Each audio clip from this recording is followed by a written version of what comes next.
Good evening and welcome once more to Community Forum, wherever you are on Facebook, YouTube, or MTV Channel 18. I'm your host, Byron Campbell, and of course, our co-host here, Chris Diali. Good evening, Chris. Good evening, Byron, and good evening to viewers. We welcome you again to another Community Forum. Chris, of course, well, we apologize for the late start, but there were some technical issues here. The weather, Chris, extreme weather. Let me clarify this. It has to do with climate change. It has to do with our own human behavior, human development, but significant for Grenada in terms of the damage, the cost, I wouldn't say inconvenience, but just the suffering in a lot of cases, and death added to that, you know. Chris, it's not business as usual. This type of weather is here to is likely, according to the experts, because this year on record to be the hottest year ever in the world. So we are told by the expert to expect more of this type of weather. How do we manage this, Chris? How do we mitigate? How do we avoid, mitigate, reduce the damage and the cost to this type of weather? Well, let me start by saying that, Byron, you know, over the years, November have always been our wettest month. Yes. When you look at the statistics for water and rainfall, it have been declining over the years on average. Yeah. So it's not that we have not had significant rainfall before. And some people would argue that we have had waters in this volume. I think what is happening to us now is the extremities and the time frame within which the water is falling. So you get a significant amount of water in a very short time frame. 6 hours, 2 months rain. Right. Yeah. And with that, you could say part of it is related to the climate and the climate change effects. Yeah. But I think the biggest part of it is our own human behavior in how we do what we do. So our rivers was always there. Our rivers in the old time days, they say, when the river coming down, give it way. Yes. Right? Yeah. But it was never as polluted as it is now. Yeah. So we are part of the cause for that. And then when you take the aspect of how we build, where we build, and what we're doing, two things are happening. When you put up structures and concrete and so on, the first thing is your catchment area for water has increased because the roofs and so on in these various houses will increase catchment, and then the runoff and the speed will also influence what happens in the river in terms of the violence and the amount of water that's coming along in the river. So here we are now with our own development and so on what we're doing, contributing. The issue is how do we increase capacity to deal with less flooding and less damage to the environment. I think in the press conference when Mr. Terence Smith from Nawasa spoke about management of the catchment areas and how we do, have we planted enough trees, are we managing that well? And then comes in the whole argument of land use and what is happening there. Are we permitting people to build in places that, I remember in Ivan, we had people building on river banks that got washed away when Ivan came. Same thing could be said about Subies, the people on the beach. We built apartments or houses, hinterland for people in Subies. They refuse to go there, they go back on the beach. So we contribute to some of the issues, and we have to seriously look at our own behavior to understand how we are contributing to the disasters that we're seeing. Again, Mr. Smith said, this is going to be the new normal, extremities. Yes. Extreme Extreme heat, extreme rainfall. Yeah. And we have to understand how we need to change our behavior to deal with some of the effects of these things. Chris, I want to agree with you, and I want to point out one specific thing that is important, land use policy. Why it's important? Because it would help us manage our land development. This would benefit us and it would benefit the environment also. And we have the Fiscal Planning and Development Control Authorities, their responsibility, Chris, to do that. Their key objective is to ensure that appropriate and sustainable use is made of all publicly owned and privately owned land in Grenada in the public interest. So if the authority is given the permission to do their work, in other words, approving where buildings are going, approving where walls are going, in other words, that will make a significant difference, at least to mitigate the destruction that we're presently seeing. So one is a land use policy, because in the absence of a land use policy, and a land use policy would designate where you could do what. In the absence of that, doesn't matter. There's no designated land for agriculture. There's no designated lands for housing. There's no designated lands for hospital infrastructure. It's anytime, anywhere, any place. And that's not going to work in our interest in the long run, certainly, Chris. Well, you know, Byron, I agree. However, I think the horse bolted the stable already. Yeah. Because when the government announced that they want to put a new hospital facility in one of the most fertile agricultural lands in Caribbean area. Yeah. I think how much acres is that? 90 something. Yeah, it's a large right? area. And again, you see, there is no issue about land use. Yeah. Yeah. I mean, and land use through the Fiscal Development Authority is also a key understanding because the PPA needs to regulate and understand what's happening. But here it is, you have structures coming up on the side of the road that they say they were going to deal with and start to remove. They started, they stop. Yeah. So we have a purple structure in Fort Judy Gap. They give them 2 notices to take it down. We tear it down and it's still there. We have a thing in Fort Judy Beach where all them elderly people has gone bathe. They were looking to do a jetty for the fishermen with no permission. Yeah. So I guess, I mean, so here it is, you have an authority that you statutarize to give it legal teeth under their particular act. And yet still, they don't seem to have the kind of, I don't know if it's will or legal teeth or officers to follow. I don't know what it is, but we have to be realistic. So in small countries, the politicians interfere. It can't be business as usual. No. Because I want to compliment the government for the urgency in how they dealt with the matter, because we had scores and scores of, I understand St. David's alone had over 25 landslides, how the government have mobilized, working with, I'm told, well, at the press conference, mobilized over 20 heavy-duty operators. This was massive. And also, the Prime Minister spoke about going to Cabinet to have additional monies allocated. This is going to be an expensive operation. It is. Expensive operation. So kudos to the government on this. I join you in those kudos, and I think strategizing on the way forward. Yeah. I think the chief technical officer from Ministry of Works indicated that they need to look at priority areas in terms of where they have had significant slides, and use the kind of Venezuela technology that Venezuela used. They'll put up these nettings and spray concrete on it to stabilize the rock face. And what is happening there, because you can't use vegetation alone. Some of it based on the nature and engineering needs to be done.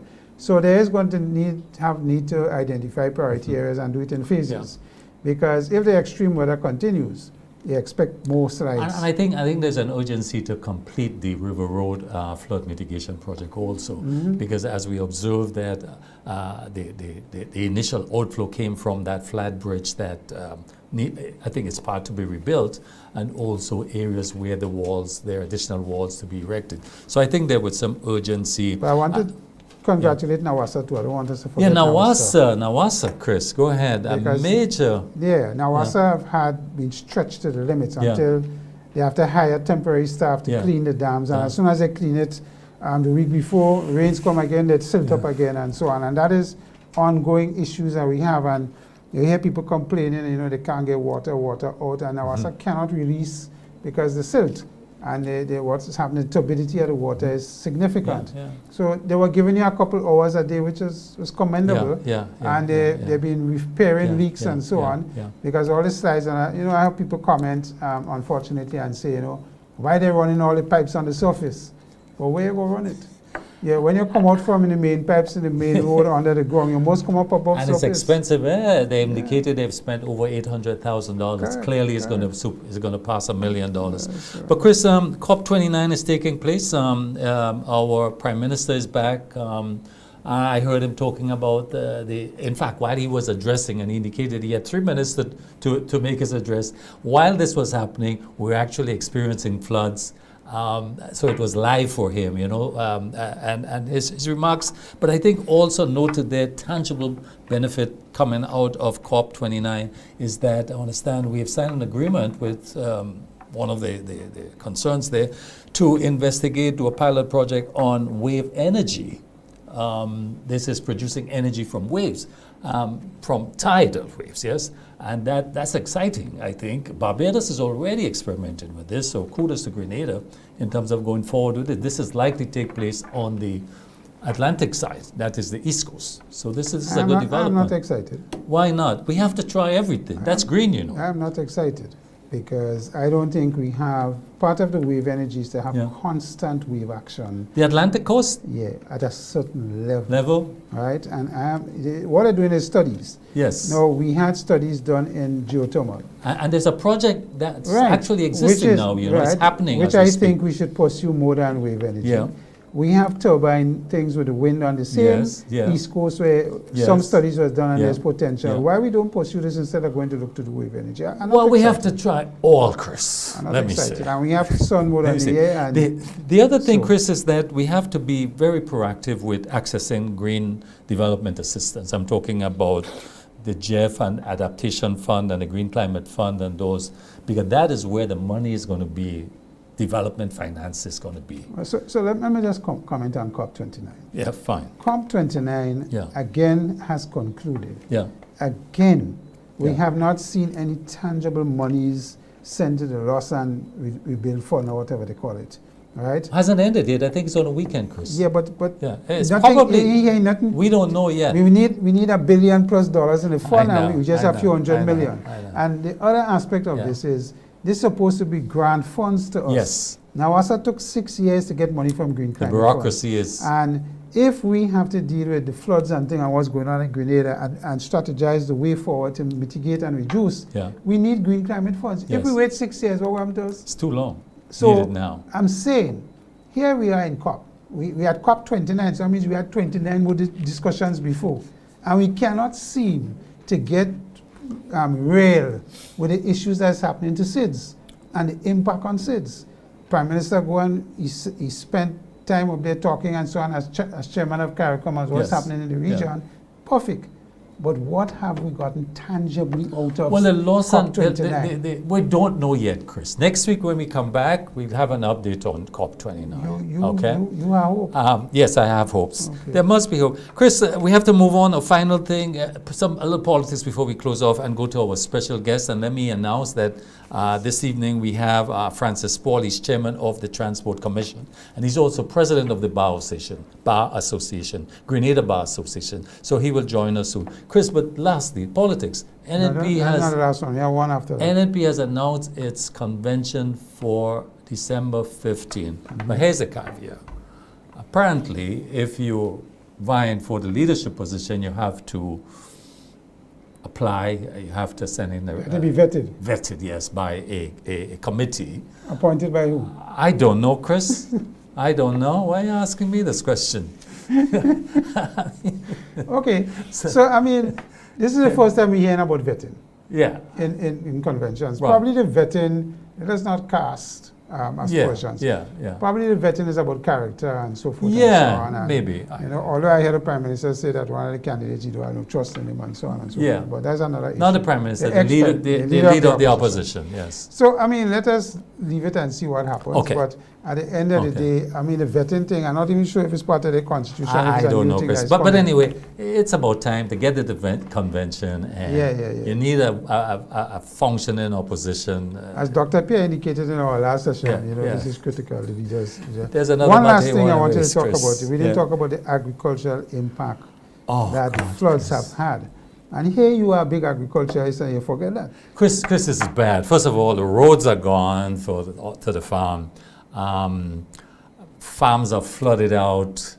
But there's a good part of it, Chris, that the government announced that part of the reason it's going to cabinet is to find funds to assist with that sector. Some of the people who lost their homes, their houses, and some businesses also that got damaged, you know. So there's some relief coming, Yeah, hopefully. But the impact on agriculture, in other words, I think we have to change how we see agriculture, how we do it, you know. It has to be, in my view, particularly some part of it in a more protected environment, you know, the whole greenhouse and shade houses and And that's for the technology. vegetable side of it. That's But the vegetable. What about the cocoa and cocoa. nutmeg? Chris, Cocoa, I understand, is suffering because they have no major production coming because the people and the that's farmers correct. in cocoa That's correct. not interested. That's correct. Because of the losses. Similarly, That's- in nutmeg. Nutmeg is And dramatic whether we because need to strategize to change it to value add Yeah. and what we're doing. absolutely. And I think that Yeah. the associations need to strategize between now and the next 5 years what the approach is going to be, particularly for cocoa Yeah. and nutmeg as well. So here we are that we have an aging population in agriculture in those two Yeah. areas. We have parts of Grenada where cocoa is better to be grown than other parts. True. But we're not hearing if we take in 10 or 15 acres under a project to cultivate back cocoa, involve some farmers and strategize with plants and what they're doing. So I am saying that we're not hearing much about the agricultural impact of the floods and Beryl. We talk about St. Andrews and what happened there and so on, and affecting vegetables. Yes, the greenhouse is something to look at, but the strategy going forward for agriculture for a small island or still have food security and have value added in these major crops, spices and so on. We need to sit down. And it's doable now. Yes, we need to. And we have the technology and the science. We don't have to wait 7 years for a nutmeg tree to call. We don't have to wait 5 years for cocoa to get into full production. We need to find ways to reduce the time and get younger people and get them into a business model. Chris, I'm worried about food security in particular. I saw 2 lemons, imported lemons, and the price was, I think $11 for 2 lemons. Yeah, well, $7 for a pound of green fig and much different. This is crazy. So anyway, viewers, but we have to go back to this sector. It's very important. We have to. Viewers, we'll take a short break, and as I told you, when we come back, we'll have Sir Francis Paul, Chairman of the Transport Commission, and he's also the President of the Grenada Bar Association. Stay with us. We'll be right back.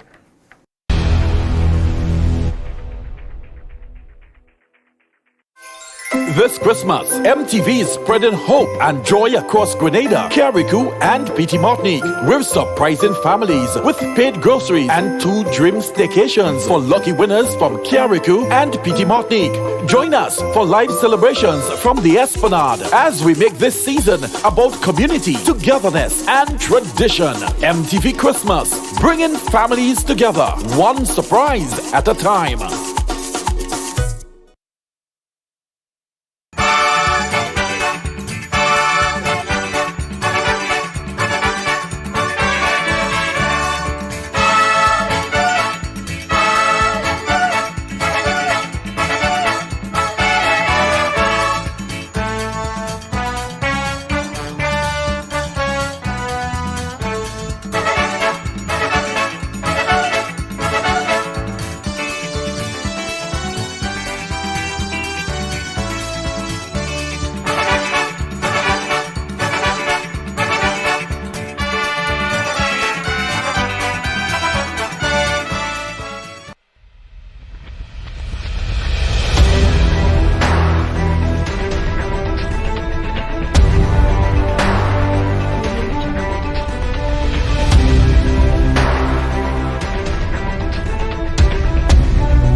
Good evening, viewers, and welcome back. This evening, as announced earlier, we have with us Attorney Francis Paul, who is going to join us to discuss a couple of things in his current portfolio. He's president of the Grenada Bar Association. They're having Law Week coming up, which is something they have done, probably the longest running Law Week and lectures and so on, like the Sir Archibald Ned in the Commonwealth. They have that esteemed privilege, and this Bar Association has been very active in these areas.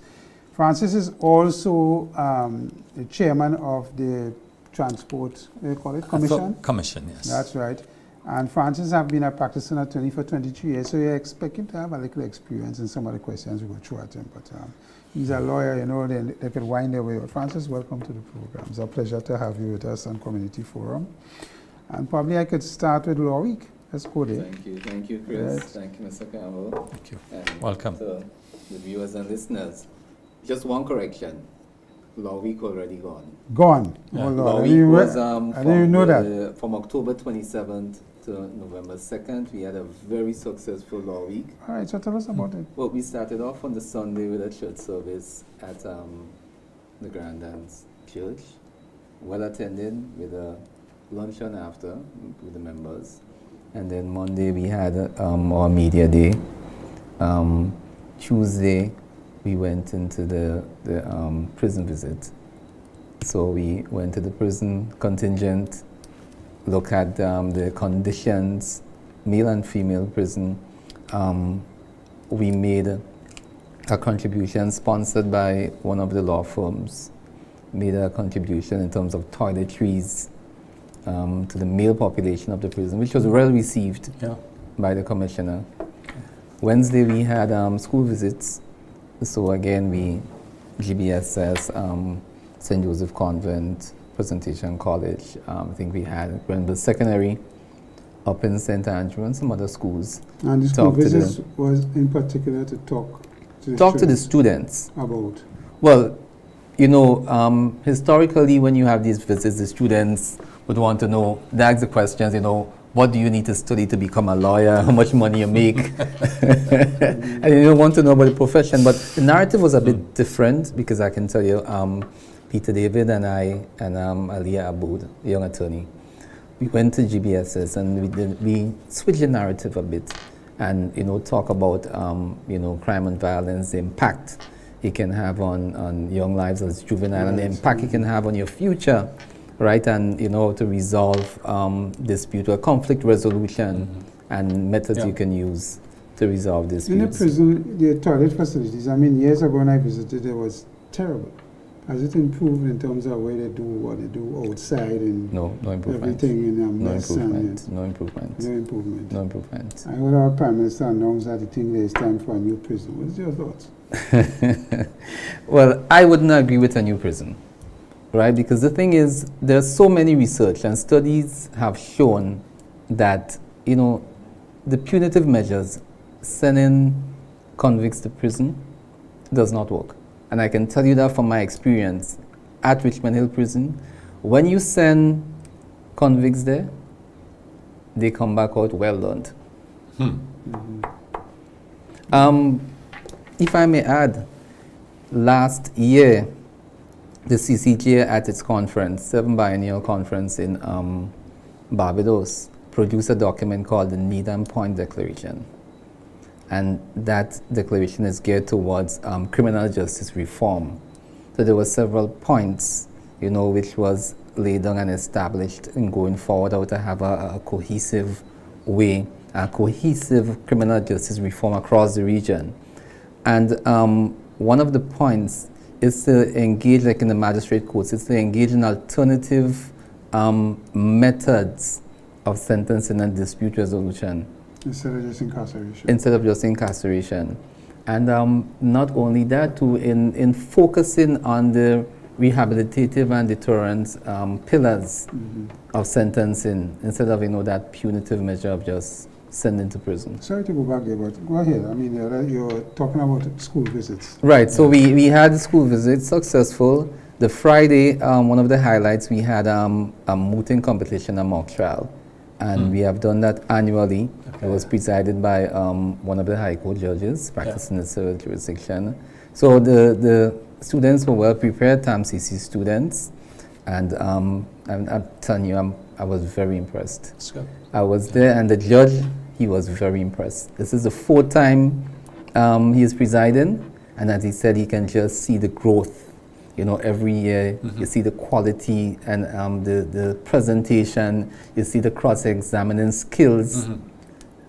So that was one of our highlights. And the Saturday, we had what we call our Pro Bono Day, and that was at the GBSS auditorium. Again, we had a cadre of very senior practitioners, not too senior, and junior practitioners come out, and members of the public came out to get free legal advice. So we had a very successful law week. Excellent. When is your Sir Archibald gone already? Right, so Archibald Ned is not part of law week, right? But Sir Archibald Ned is a highlight, well, if not the most important highlight on our calendar, right?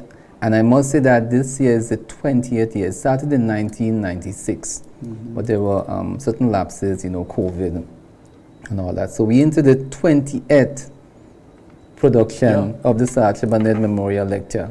And that would take place next Thursday at the Grenada Trade Center. So I get that one right, at least you go here. Right, yes. And the theme is climate change and the environment. Would small island states survive? And very fitting because he was just talking about COP29. exactly, and we see what Beryl did in July. Ravaged the northern part of the island, Carriacou, Petit Martinique, and the Grenadines. Yeah. And I was reading up and noted that Beryl was the strongest Atlantic hurricane that ever passed in July. That's correct. After it left us. And you notice again that it didn't follow the normal patterns, right? It was quite, an extremity. Yeah. And It the was an speed of the extremity. development from storm to hurricane was another. Right. But what is interesting about this Triple Net lecture is that this is the first time in my memory since attending the lectures that we don't have an attorney doing the lecture. No, this is the second time. Okay. The first time was former Prime Minister, blessed memory, Sir Owen Arthur of Barbados. Right. So he was the first non-legal expert to deliver the lecture. Good. So Dr. Spencer Thomas, who has over 25 years experience in biodiversity and climate change, and he's the one that will be delivering the feature presentation. And as I said, I'm looking forward to a full attendance at the Grenada Trade Center next Thursday. At 6 o'clock? It's 6:15? 6:30. Okay. 6:30. But as I say, it's just the recent floodings we have. And you see that, the topic now is quite apt in light of the flooding, because flooding is a natural disaster that, we don't really take it too serious because it's not a hurricane. Yeah. Sure, we it's not yes, because I look at Nawasa, losses over 800,000 thus far. Thus far. And the losses to the agricultural sector, roads, infrastructure, motor vehicles. So it's the most destructive one of the elements. When Ivan passed, we didn't have much rain. No. Wind was a destruction here, but if Ivan came with rain as the wind, the disaster would have been triple. Because you have flood without much wind, and you see the damage. Millions of. So the topic is quite. The topic is quite climate change and the environment. Will small island states survive? So and it's two impactor. Yes. Because you have the natural disaster impact where you have, whether it's a hurricane or flooding, you have damage to the infrastructure and vegetation and all that. But then the other most significant impact is the economic impact. Can we survive that economic impact? If we have that as a new normal, Yeah. as indicated by NADMA and Nawasa's manager and so on. So it is significant for us to understand how we adjust our behaviors to help. And it is our behaviors. So we look forward to this lecture. So we want to change your hat a bit here. We want to move to the Grenada Transport Commission. Yeah, you're the president. You're the chairman of the commission. But clarify for us the primary responsibility of the Transport Commission. Right. So the Transport Commission primary responsibility is to advise the minister with responsibility for transportation at anything dealing with ground transport. Just simplifying it. So any ground transportation, in terms of licensing of vehicles, public and private, right? Part of our objective and medium to long-term plan is to transition and take over the licensing of motor vehicles. Also the various terminus. So that was going to go, what are your key priorities in addressing the current transportation challenges? So that's where I want you to go, and that's where you're going. Excellent. There are so many. But I think, so let me just say it. Yeah. The commission that I'm heading now was formed in March of last year, right?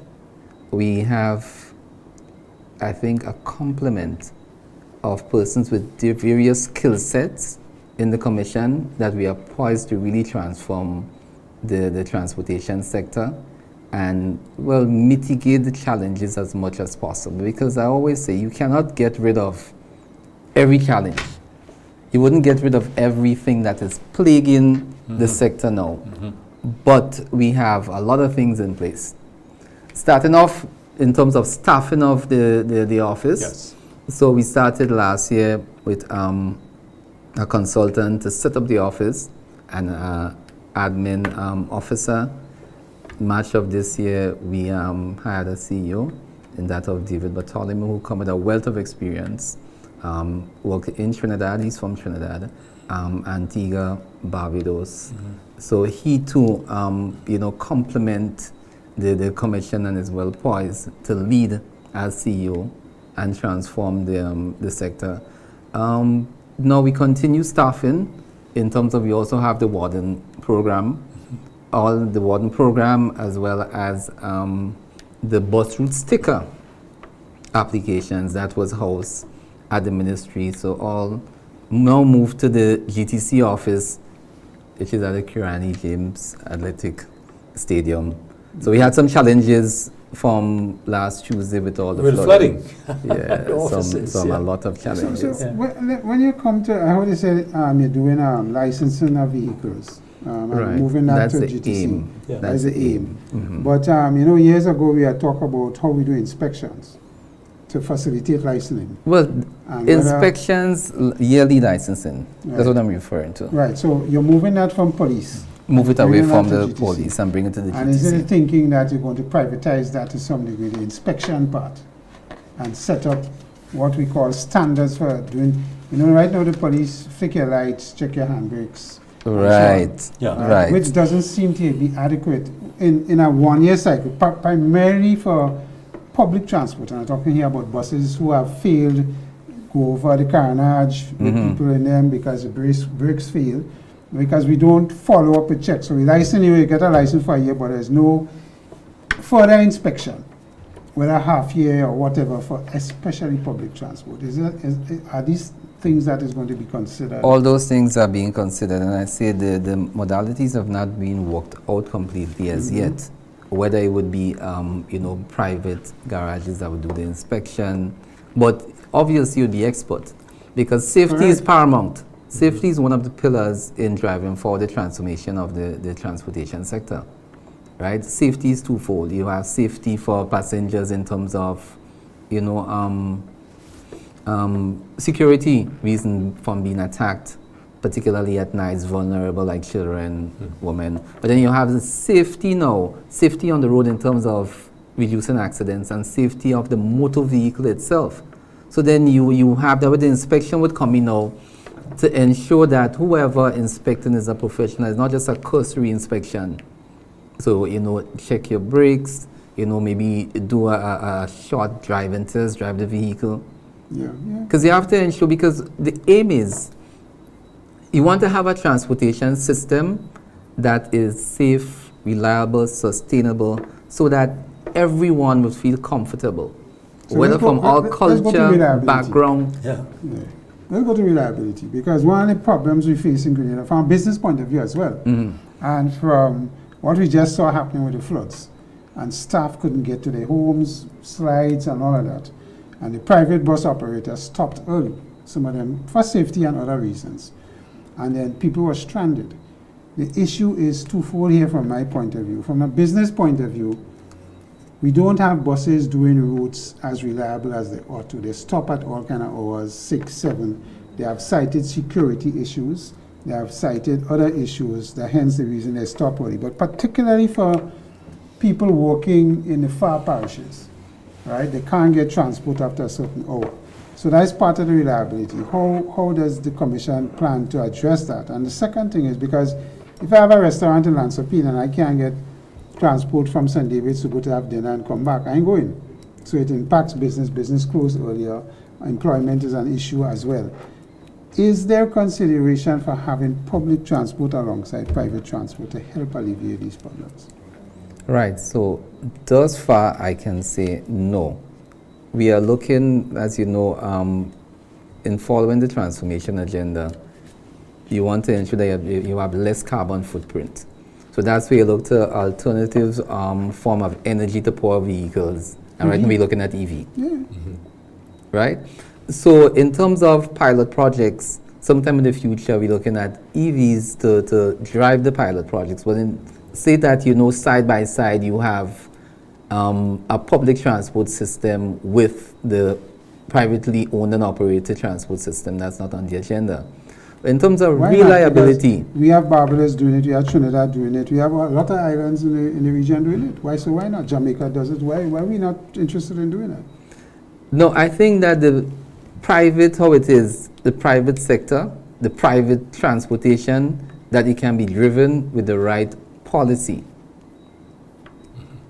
Yeah, but you So have let me no tell you control over what, private. but let me tell you what we are doing now. We're in the process of conducting a bus audit. And that bus audit, we have had a consultant, is to determine the amount of bus route stickers. You know, there are fleet operators, single owners, driver owners, the movement of people, Yeah, so that we yeah, can police know, owners. the distribution of the population, and in terms of the movement of the population, to determine, okay, do we need to take buses from here and spread across there? Because the narrative is that there are insufficient buses. And that's the whole reason for the audit. But are there really insufficient buses? No, but the Bus Association came on this program, the PRO, and said that it's not about that. It's about the routes and the people that are moving in the routes. So Grand Anse is a big thing for buses, because the amount of movements and trips they're making, they cannot be compared to, say, St. Andrews. And I agree, and hence the reason for the audit. Right, and I understand that. So the from audit will show the point of view. movement. Right, but the other part of the private transport, you lose control of certain things. So, for example, you know, after a certain hour in the night, a busman will say the bus fee moves from $2.50 to $5. Byron and I have had this discussion, and they will tell you, well, they're working overtime, so they're charging you more. Why shouldn't they be paid more? But for the passenger on the bus, doing the same route where they're paying $2.50, they're doing the same route. Why I should charge me 100% more because you're traveling from 7 to 9 in the night? Right, and that is something that when we had that study, the Sustainable Road-Based Public Transportation Study, that's one of the factors that were looked at, and recommendations were made in having a time that bus operators, whether you start from 5 and you walk till, say, 12, and you have another set of operators start from 12 and walk to 8. So as we are looking at it, because, you know, it has to be regulated. Yeah. So right now there is no regulation per se. So if I decide that I don't feel like working today, Yeah. or come out and, you know, I feel like, 5 o'clock, I make enough money for the day, so Yeah. I've gone off the road. And that's my argument of public with private. Because if the gentleman decides that he public, you can force him to come out and work. True, but that's where the regulations come in. Yeah. So if we have operational control, as the GTC, have operational control of the bus system, then we can dictate, okay, you, if it's Grand Anse Association, you have to ensure that buses run from 5 to 8 every day. Yeah, And if you don't, then there are penalties. and there's a problem. So that's where the regulations have to come in. So right And now, that is why you need yeah. to have public Yeah. alongside. So right now, for example, as you attempt to regulate, the Bus Owners Association were on earlier this week indicating that the issue affecting fares, bus fares, remains. How is the authority, what is the state of affairs on this negotiation with the Bus Owners Association and coming to an agreement regarding fares? Right, so that negotiation started in September. And certain promises were made that, okay, look, we understand your concerns. We would consult with the Ministry of Finance. Submission would be prepared, taken to cabinet, and we'd get back to you. That was done. Certain presentations were made. X amount of concessions on tires, on parts, and on the rebate on the fuel tax. Right? That was presented. It wasn't fully accepted. We went back to the table because we now have a joint committee, as I refer to it. And that committee comprises of, myself, the CEO, the PS from the GTC, and then you have members of the executive from the National Bus Association. So we had one such meeting. We met to iron out. We have to come back to the table. So the negotiations are still in progress. That's fine. But I want to address the core question of vehicle congestion, because this is a major issue. We have, I think, the last numbers I saw was 66,000 Thereabouts. registered vehicles. At the port right now, we have 150 vehicles that came in this week. I'm reliably informed that the car boat will be in again on the 12th of December with another 150. It means that average 150 per month. Clearly, our roads are not We expanding. bring on an average 300 vehicles a month. Our roads are not expanding, clearly. So I understand the point you make about AVs and from the pollution point of view, but I'm talking here about capacity, really, and congestion. What is the authority thinking? Is it going to give some consideration regarding limitation on importation? Trinidad, for example, has a 5-year, you can't import a vehicle that is older than 5 years. We have 10. We have 10. The vehicles are affordable. Banks are very open to now. The first thing they'll finance for you is a car. What is the authority thinking on how, you drive along the island and garages are on the road, vehicles are parked on the road everywhere, roundabouts are clogged. What is the authority thinking about congestion? Because you mentioned a while ago the economic costs of delays and time. What is the authority thinking, the big picture, in terms of, because you talk about being transformative in this sector. What is your, where is the authority going? What's the thinking? So again, we have the sustainable study. All that was part of the study in terms of how do you reduce the congestion, right? What do you do? And again, we come back to the public transport. If you have a safe, efficient, reliable, and sustainable transport system that everyone feels comfortable, it doesn't matter what your stature. So whether you have the man on the ground, the man in the middle, or the man at the top, feel comfortable to take that transportation system, and there is no need to have all these vehicles imported, because one household might have 3-4 vehicles. You may have husband, wife, and children, right? The whole narrative has to change now. It's a narrative to the public now have to understand that, hey, all the time I'm looking at the public transportation and the buses are dirty, but no, I feel safe because the buses are inspected by a professional, it's clean, it's reliable, on time. You have a GPS, you have tracking, so you know what time the bus is on a schedule. The 5 o'clock to 8 o'clock you will get a bus. It would take a while, but that's the narrative and that's the transformation that we are looking at.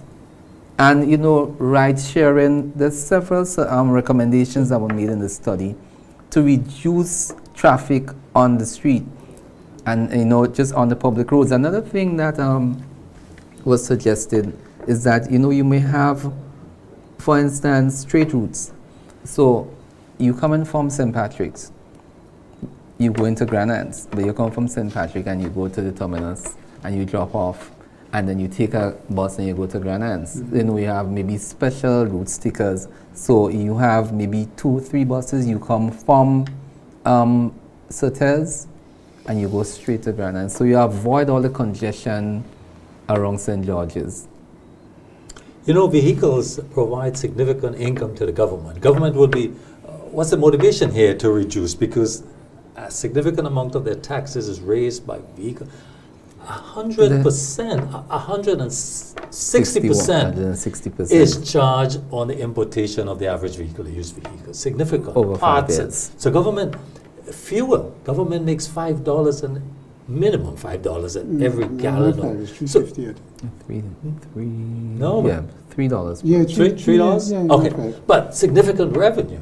Government is in no hurry to say, hey, let's reduce the importation, but that's a revenue flow. So how do you?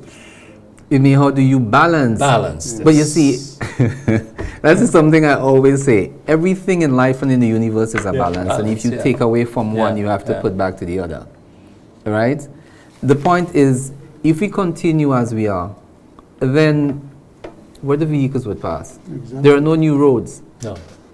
And just to add to this conversation, the law in Grenada is you can't park on the side of the road. There's no doubt about that. We have 2-lane roads, now reduced to single lane. And how the government is going to deal with that, you hear people talk about the issue of, if I come to buy a new vehicle, I have to prove to the authorities that I have somewhere to park it off the road. That exists in certain countries, and that limits what we do.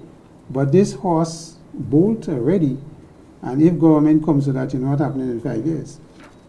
The ordinary person will say, oh, they don't want me to have a vehicle, they tell me I have to find a way to park it. I don't know where to park it, so I can't get one. How are we dealing with that? Does your commission have scope to work with the police to get these things dealt with? Well, yes. You know, the GTC partners not only with, well, depends on what it is with the different ministries. So whether it's planning when you have to do a bus stop, or with the police to enforce the law. And I think the police is the GTC's biggest partner in terms of enforcement on the street. You have not just vehicles parking on the street, but derelict vehicles. That's right. And I made some observations when I'm coming down Lucas Street on mornings, and sometimes I make a call because you would see one vehicle. And it happened that I spent about 15 minutes in traffic on morning because of one vehicle. And how you say the wardens under your auspices as well? The wardens are. And the issue, you first complaints about the wardens that they're on their phone, they come out of the sun, they stand up chatting, they're getting involved in traffic flow. And if that one vehicle on Lucas Street, and you deploy wardens or a warden or two in the peak period of the traffic, between say 7 and 9 in the morning, because we still have police there on Lucas Street, and you can't stop. You can't stop for 5 minutes or even park because of the congestion it will cause. Are the wardens being effectively deployed? Well, traffic control is the RGPF, traffic department. Yeah. You know, the wardens are supervised by the RGPF. Correct. Yes. So in terms of where they're deployed, that would have to come from the RGPF. You work closely with the RGPF? Yeah. Yes, you have studies we have understanding traffic yes, correct. flow. Right? So you must sit with the RGPF and say, listen, in peak hours. Now this the ones that are deployed constantly, but the peak hours you must see wardens. So now we have a traffic change because of the Woburn. Sorry, the works they're doing in the Cliff area there with the new road. So everybody comes on Toby Road, the concrete road. We have no warden, police officer, nothing to control traffic. So traffic backs up in the peak hours from that junction in Toby Road right up to Fort Judy, past Fort Judy sometimes, because nobody is there. Yeah. Right. So again, I'm saying I hope the RGPF paying attention, because that's the Can I talk RGPF about that on this remit. program? In traffic management, I mean, we see that traffic lights have been introduced in some areas, but congestions persist. In fact, what I've noticed is that sometimes they turn off the traffic lights and just have them blinking because it might be more efficient. Well, I'm not sure if it's turned off now, because not turn off, but they regulate it. They have it blinking. In other words, there isn't again, the traffic lights are not under the control of the GTC, the RGPF, and even in terms of the automation, I think it's with the providers in Trinidad. So sometimes when you think that you see the amber or the red and it's just blinking, it's a management that's taking place. Yeah, it's maybe But in terms of software and controls and all The that. other traffic lights, as Byron brought it up, is the issue of you can't ticket somebody off if they break the traffic light, because there is no evidence of a camera flashing you, taking you, crossing the traffic light at the wrong time. So we put in this elaborate traffic light system, and we have not augmented it. So I could break the traffic light, cause a major accident, and at the end of the day, I go before you in court, and I can't prove that I was wrong and I caused damage or killed somebody and so on. I don't understand how we can invest in that and not put that part of the system in place. Well, again, I said I hope all that is coming to the attention of the RGTF. No, so I they mean, GTC have to, in my view, I turn it at you because I think GTC need to say to the police, yes, they're a partner, major partner, that these are some of the areas that are low-hanging fruits and probably need to be addressed. The warden deployment. I don't know the balance. I don't know. We might say, No, okay, well, here there's a gap. I go into Grandlands every day for work. Republic Bank roundabout. Let us have 2 wardens and a police, morning and afternoon.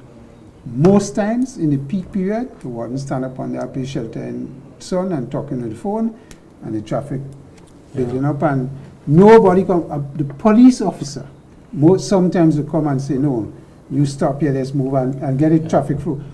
Big thing with pedestrians crossing. But then you're saying you don't see the warden being effective on that roundabout. Because they just stand up chatting.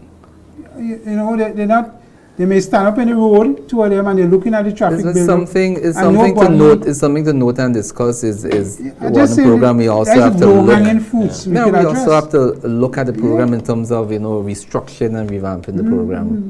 Yeah, but looking at the authority, I mean, in a tangible way, and I mean, you're now getting started. You're now started, but what can the public expect? Let's say, in the next 18 months or within 2 years, in terms of congestion, in terms of better transportation, less time on the roads, the introduction of technology in our transportation systems. What tangible can we expect? What difference? Because you talk about, again, being transformative, and we can't continue doing business as usual. It's not business as usual. So what can we expect? We know there's a time lag in everything, but where is the Commission looking? What is it looking to achieve in a tangible way in the near to medium future? All right, there's several. We're in the process of developing our strategic plan. So we have a short, medium, long term. As you say, the low-hanging fruits that we can just pick right there, what we can do in the medium term and what's in the long term. Yeah. Right? But let me just tell you, short term, the school bus pilot program that we looking to initiate and launch the new term by the 6th of January. Wow. So recognizing that there's an uneven distribution of transportation for students. It's a good start. Commend you guys. Thank you. So nice public transport. we targeting St. David's. David's. Private bus people to do it. We're using the private bus owners, operators. So St. George's, St. David's, looking to move 1,200 students. Pilot project will run for 6 months. Free or they have to pay? Free. Yeah. Okay. It's a pilot project. Wow. Okay. That's Right? awesome. So we're already partnering with this company from Trinidad to provide the hardware and software. So parents can feel secure because there's an app. It will call the Guardian app. So in real time, you can see where the bus is. You know your child enter on that bus, right? The bus operator would also have an app too. The GTC would have an app. And in having that app again, we are looking, there's a trove of data we're looking to collect. So what would happen is that when you, as a bus operator, run for how long? 6 months. Okay. When you, as a bus operator, you leave, say for instance, you leave St. George's and you go into Tantine, right? Because of the GPS and the app, we can know where locate the buses coming in the next 5 minutes, right? The Guardian app, the school can know the school admin module, I think it's called. You can know these are the students that went on the bus, what time this bus leave. There'll be cameras on the bus. The good thing I was about to ask you about the security of the school children on the bus. Well, the apps and the cameras kind of stories about would work together. So that's a secure. Right. That's a security there. The apps and the cameras. Yeah. So the check launch, the we expect to behavior. launch it on the 6th of January, as I say, work for 6 months, and the data that would be garnered from that, we would use that now for future pilot projects. So we have, we're looking at in the near future the night bus pilot project, and also the weekend and holidays. Oh wow, this is excellent. excellent. Commend you guys for that. Absolutely. I heard There's a your CEO problem there. talk about it, so I think that is a good. So that's the start. We started with the school bus, and then with the school bus, we don't think we'd have to reinvent the wheel. So that's one of the low-hanging fruits. The second one is the congestion on the terminals, particularly as it relates to western and northern bus routes. Certes in particular, right? Again, we partnered with the National Bus Association and the Grenada Port Authority, who obviously run the terminals, and running another pilot project. So that one we hope to start very soon as well, What that one would entail is that you would have approximately 9 or 10 buses. You have 145 seats thereabouts. So in partnership now, the terminals would monitor, and if you realize that the number 9 route, I think, which is Surtees, you have congestion there. There are certain assigned buses which would be called, carry the passengers up, come back down. The GTC would subsidize certain parts of this. So for instance, you may go up with a full load of passengers and come back down empty. The GTC then would subsidize that trip. Because the big cry is workers from Northern Parish working in St. George's cannot get to go home. And that's After correct. And 6:30. you see it. Yeah. From 4 o'clock, you see it. Some of them You have to see go the through congestion. Grenville and then Grenville to And Surtees it's and all it's of not that. only Surtees route, you on the eastern corridor as Eastern well. corridor also. Yeah. St. So David's as are long far as, out. not as long as, it will be successful. And when we have that successful rollout, again, we would use the Adjustment in data and the policy and methods, regulations. right? So your operational regulation and what you do here will come from data from these pilot projects. Exactly. And how you tease it or think of it. Exactly. So then we will take it now and put it to other areas, maybe the number 2 route, Yeah. because we note a serious congestion on the number 2 route. But remember also the bus audit. The Yes. bus audit will tell us the movement of the people and where we need now to allocate. I understand that. So you have structured data to make changes as you see fit. Correct. That's the Another- data you spoke. Yeah, go ahead, please. Yes. And the other. Another low hanging is Yeah. that Jiatong University in the People's Republic of China, Southeast Jiatong. We are looking to partner, the GTC looking to partner with the university. So the university would partner and share expertise and knowledge, and also to start an institute, Transportation Institute, which will be in Grenada as the hub. So again, that would ensure that we have the technology, we have the expertise at our fingertips, even when we partner with the university. I mean, one of the things you mentioned is, of course, the terminal. It's a hard site. It's very uncomfortable. It's solid concrete. It's hot. You could see commuters suffering there. Children and other persons. I understand the authority, the commission is like to take over the management of this. Yes. When is this likely to happen? And what plans do you envisage or have for some comfort to commuters? Short to medium term. Yeah. Why I'm saying short to medium term, because we looked at it before, but we looked at, particularly 2 of the terminals in the outer parishes, and we initially thought, well, low-hanging fruit. Yeah, smaller. Yeah, and realized that we were wrong, right? And everything takes time. Yeah. So we went back to the drawing board. The CEO, I've been meeting with an architect quite a while now, and look at different models and how, we could transform not just the St. George's terminus alone, but Surtees and Grenville, how we can transform it to Which make are it, smaller ones. more comfortable, accessible, for all, particularly the elderly, wheelchair ramp. Yeah. Having an air-conditioned bay, if you want to call it that, so that while you're waiting for the bus, you can sit in comfort. Having And we have displays. solar air conditions now, so we don't have to Yes, big cost for this. definitely. Yeah.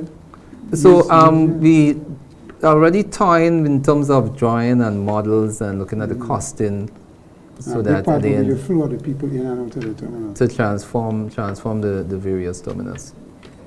What about, I want to ask about the community, what can citizens do to contribute more to a sustainable and efficient transport system? What is the responsibility of the citizens here? How can they add to the efficiency? What behavior are you expecting from them? Right. Yeah. So it's all about the citizens, and Yeah. if you don't have the citizens on board, because I think the 2 main players are the operators and who they transport, right? And the mindset has a big part to play in how you transform the sector. And I'm saying all this to say, if the public have a certain perception and you don't sensitize them or give them that narrative to change, there will be no change. I'll give you an example. You know, we always say that, you know, buses take people up off the bus stop. And I see it daily on Young Street going on to Scott Street. But you know what happens?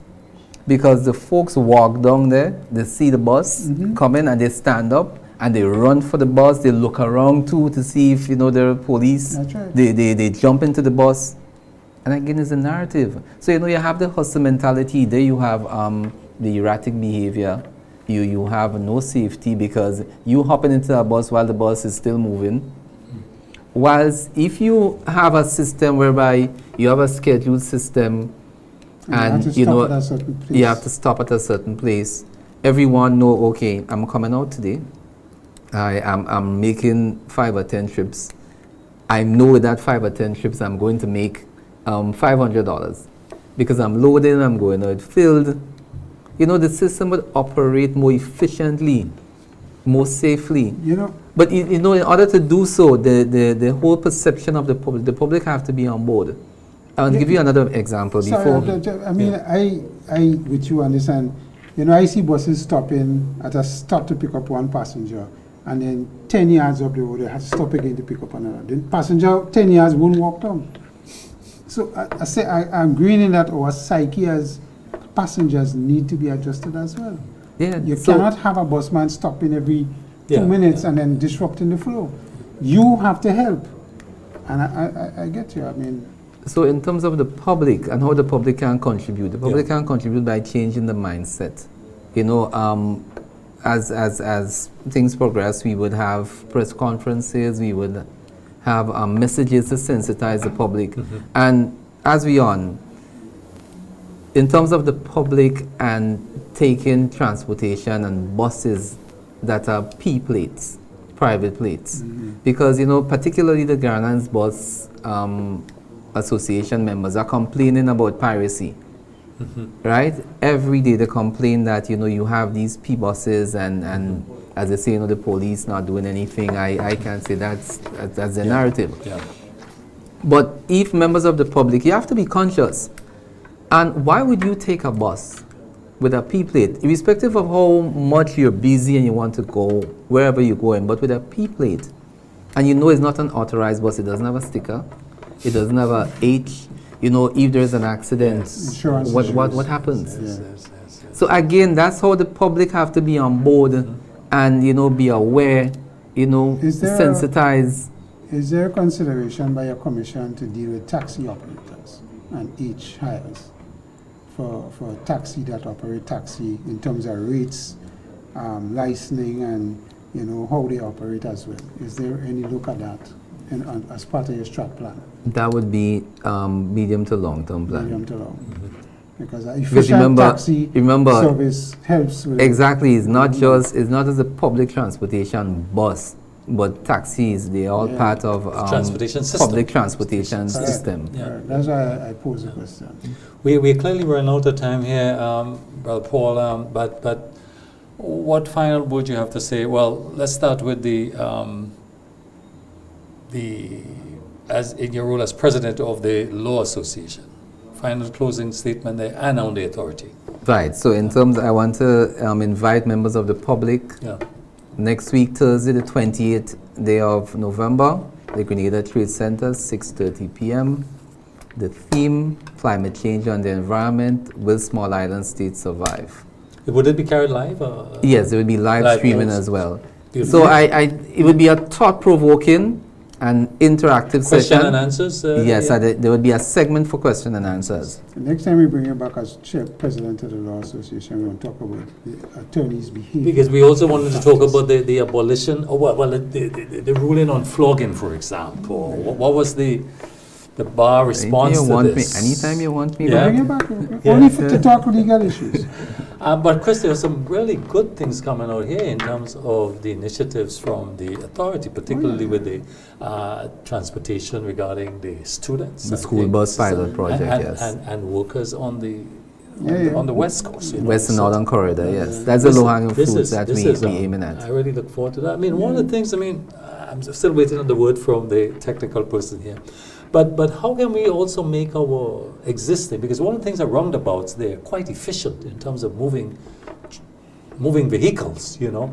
Are we operating them to the greatest efficiency? Is the authority looking at them to see how we can improve on the efficiency? We are now looking to see how maybe we can reduce on the size of the roundabout and the curb space and all that. Because Particularly at we did in True Blue.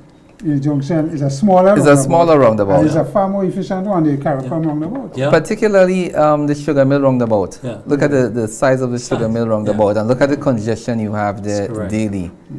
So, we were thinking, if you maybe reduce the size of the roundabout itself and you have another lane You can to get free more up vehicles traffic. passing. Yeah. That's all the time we have. We want to really thank you for coming on the program with us, and we wish the authority well. And certainly, Chris, I'll see you at the lecture on I Thursday. Go. I get invited. So Yeah. Thank you. It was a pleasure being here. Thank you. Viewers, that's all the time we have. We want to see you next week, same time, same place. See you then. And of course, we thank our technical operators for their services. Thank you very much. Have a good evening. Bye.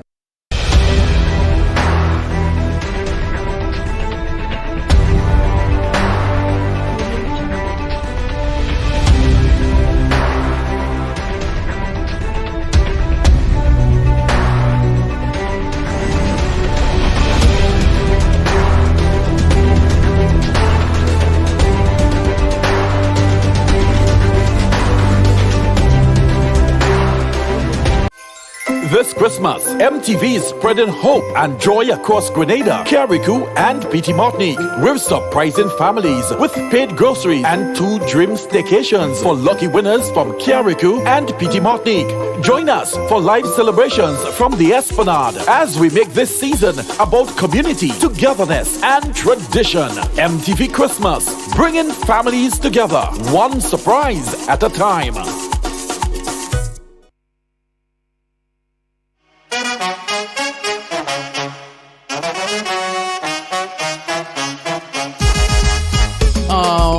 It happens to all of us.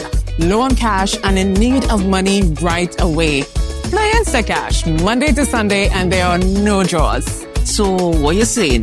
No numbers to choose from? Nope. And no draw sessions to wait on? Nope. And we can play it anytime and any day? Yep. Including Sundays. Instacash. Ask for it by name and choose from a wide variety of games as low as $2 and win instantly. It is fast, it is easy to play, and you win cash right away. Must be 18 years or older to play. NLA, making your dreams come true.